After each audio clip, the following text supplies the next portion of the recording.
for the very latest news from Thailand. This is the Fabulous Pattaya Media Group. If you could like and subscribe, well, that would be amazing. Thank you so much.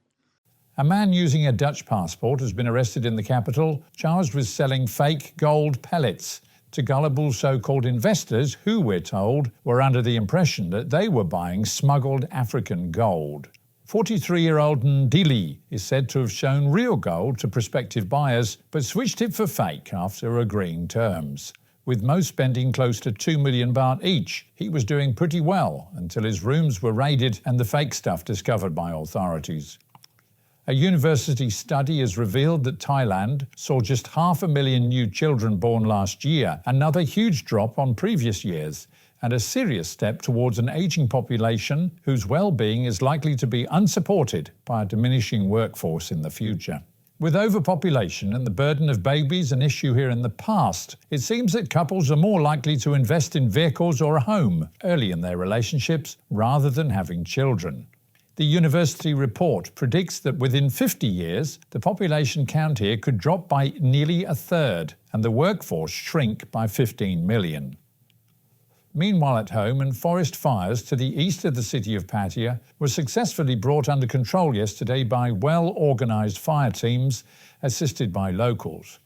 At one time lighting up the whole area to the east of the 7 motorway and filling the air in the region with smoke, the flames turned to ash as locals in authority are demanding higher punishment and fines for people who start fires either to cause damage or to clear weed and waste on farms.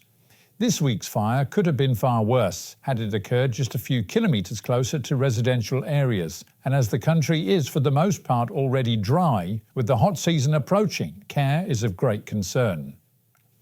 Yet another Japanese, claimed to be a gangster in his home country, was detained by police charged with running an illegal call centre here in the Pattaya region.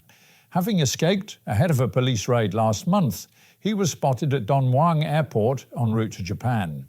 Wanted by authorities there and arrested at their behest, he's charged with defrauding multiple elderly fellow countrymen who thought that they were talking to government employees, were promised medical care refunds and then tricked into paying processing fees, netting him and his gang some 5 million baht every day that they operated.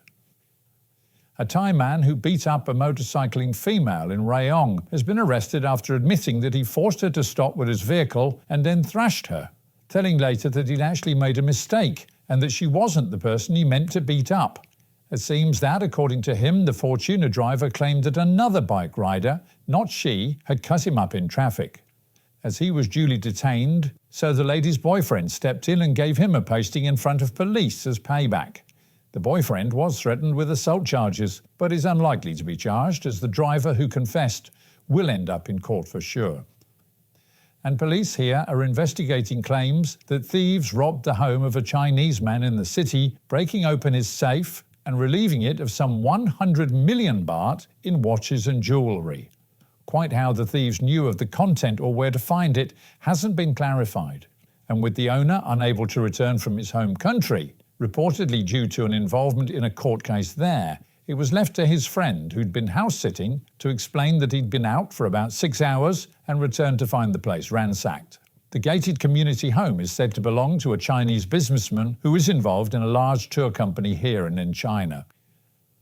A recent habit endured by Indian tourists here is to be clamped down on by authorities after complaints.